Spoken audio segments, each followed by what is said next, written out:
Hasan bin Ali adalah putra Ali bin Abi Thalib dan Fatimah Az-Zahra, cucu dari Nabi Muhammad SAW. Namanya adalah Hasan, kata sifat yang berarti kebaikan. Menurut beberapa hadis Sunni, Ali ingin menamainya dengan Harb, akan tetapi Nabi Muhammad menamainya dengan Hasan. Dalam beberapa hadis, nama Hasan disebut oleh Allah. Juga dikatakan bahwa nama Hasan dan Husain adalah dua nama surgawi yang tidak ada di antara orang-orang Arab sebelum Islam. Hasan bin Ali lahir pada tanggal 15 Ramadan tahun 3 Hijriah sama dengan 1 Desember tahun 624 Masehi, dan dalam riwayat lain tahun kedua Hijriah di Madinah. Dia adalah putra Ali bin Abi Thalib, sepupu Nabi Muhammad, dan Fatimah Az-Zahra, putri Nabi Muhammad. Keduanya dari Bani Hashim suku Quraisy. Setelah mengetahui kelahirannya, Nabi Muhammad memasuki rumah Fatimah dan mengumandangkan azan di telinga Hasan. Untuk merayakan kelahirannya, Nabi Muhammad mengorbankan seekor domba jantan dan Fatimah mencukur kepalanya dan menyumbangkan perak yang sama dengan berat rambutnya sebagai sedekah. Banyak riwayat mengatakan bahwa Hasan dan Husain duduk di bahu Nabi ketika Nabi berdoa. Menurut riwayat, perpanjangan sujud Nabi dalam sholat karena digantungkan Hasan dan Husain dari bahunya, yang disebutkan dalam sumber Sunni dan Syiah. Menurut riwayat lain, Hasan dan Husain memasuki masjid, Nabi sedang memberikan pidato, akan tetapi Nabi turun dari mimbar dan memeluk Hasan dan Husain.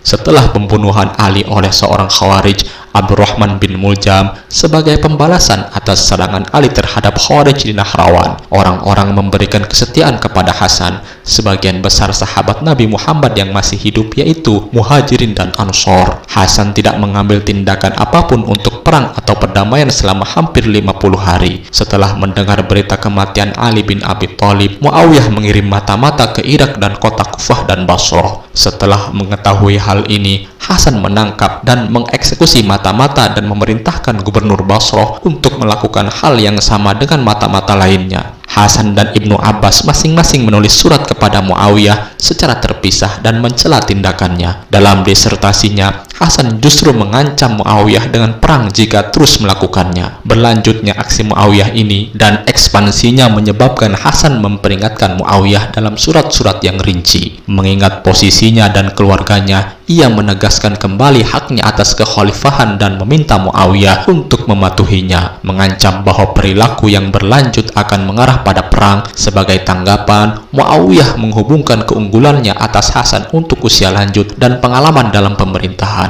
Dia kemudian mencoba untuk menekan Hasan dengan mengancam, memikat, dan menipu. Laporan lain menyatakan bahwa perwakilan Muawiyah datang ke Hasan dan mengatakan kepadanya bahwa jika dia berdamai, dia akan diberikan apapun yang dia minta dari perbendaharaan Irak dan akan berkonsultasi dengan Hasan tentang masalah pemerintahan. Dan setelah kematian Muawiyah, segera setelah berita tentang pemilihan Hasan sampai ke Muawiyah yang telah memerangi Ali untuk kekhalifahan, dia mengutuk pemilihan itu dan menyatakan keputusannya untuk tidak mengakuinya. Pertukaran surat antara Hasan dan Muawiyah sebelum pasukan mereka saling berhadapan tidak berhasil. Karena negosiasi terhenti, Muawiyah memanggil semua komandan pasukannya di Suriah dan memulai persiapan perang. Segera dia mengiringi pasukannya yang terdiri dari 60.000 orang melalui Mesopotamia ke Maskin, sekitar 50 km di utara Baghdad. Sementara itu, ia berusaha bernegosiasi dengan Hasan melalui surat, memintanya untuk melepaskan klaimnya. Muawiyah yang telah melalui negosiasi dengan Hasan sekarang mengirim utusan tingkat tinggi memohon untuk menyelamatkan darah komunitas Nabi Muhammad dengan sebuah perjanjian damai di mana Hasan akan menjadi khalifah setelah Muawiyah dan dia akan diberikan apapun. Dia berharap Hasan menerima tawaran tersebut pada prinsipnya dan mengirim Amr bin Salima Al-Hamdani Al-Arhabi dan saudara iparnya sendiri yaitu Muhammad bin Al-Ash'ad Al-Kindi kembali ke Muawiyah sebagai negosiatornya. Bersama dengan utusan Muawiyah, Muawiyah kemudian menulis surat yang mengatakan bahwa dia berdamai dengan Hasan yang akan menjadi khalifah setelah dia. Dia bersumpah bahwa dia tidak akan berusaha untuk menyakitinya dan bahwa dia akan memberinya 1 juta dirham dari perbendaharaan Baitul Mal setiap tahun,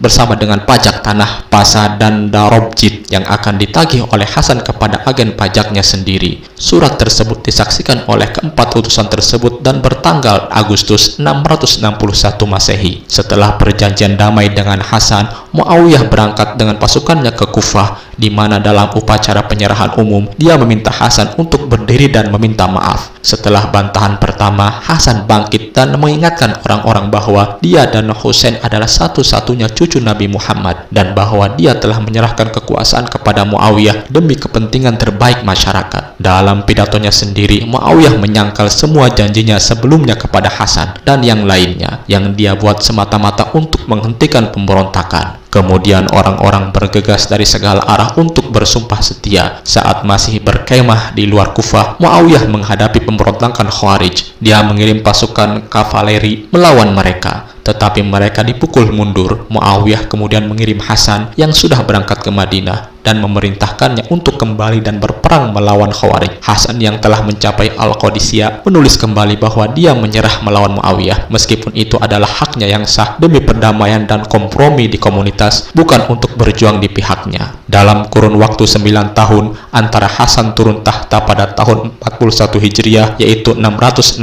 Masehi dan kematiannya pada tahun 50 Hijriah yaitu 670 Masehi, Hasan pensiun di Madinah, berusaha menjauhkan diri dari keterlibatan politik untuk mendukung atau menentang Muawiyah. Ketika Muawiyah mengetahui bahwa Hasan tidak akan membantu pemerintahannya, hubungan di antara mereka menjadi lebih buruk. Hasan meninggal pada tanggal 5 Rabiul Awal tahun 50 Hijriah atau 2 April tahun 670 Masehi. Beberapa sumber awal melaporkan bahwa ia diracun oleh istrinya sendiri, yaitu Ja'dah binti Al-Ash'ad. Menurut riwayat lain, Hasan meninggal karena penyakit jangka panjang atau karena keracunan. Hasan dikatakan menolak memberitahu saudaranya yaitu Husain nama tersangkanya atau nama yang meracuninya karena takut bahwa orang yang salah akan dibunuh sebagai pembalasan. Dia berusia 38 tahun ketika dia menyerahkan kekuasaan kepada Muawiyah yang saat itu berusia 58 tahun. Perbedaan usia ini menunjukkan kendala serius bagi Muawiyah yang ingin mencalonkan putranya yaitu Yazid sebagai ahli warisnya. Ini tidak mungkin karena syarat-syarat yang digunakan Hasan untuk turun tahta kepada Muawiyah dan mengingat perbedaan usia yang sangat jauh. Muawiyah tidak akan menyangka Hasan akan mati secara alami sebelum dia. Oleh karena itu, Muawiyah tentu saja akan dicurigai terlibat dalam pembunuhan yang menghilangkan hambatan suksesi putranya Yazid. Pemakaman jenazah Hasan di dekat jenazah Nabi Muhammad. Hasan telah memerintahkan saudara-saudaranya untuk menguburkannya di dekat kakeknya yaitu Nabi Muhammad. Jenazah Hasan kemudian dibawa ke pemakaman Al-Baqi. Husain memimpin doa pemakaman. Makam Hasan kemudian diubah menjadi tempat suci dan sebuah kubah dibangun di atasnya. Kemudian dihancurkan oleh Wahabi 2 kali, sekali pada tahun 1806 dan waktu lainnya yang kedua pada tahun 1927. Itulah tadi sejarah singkat mengenai Sayyidina Hasan bin Ali radhiyallahu anhu.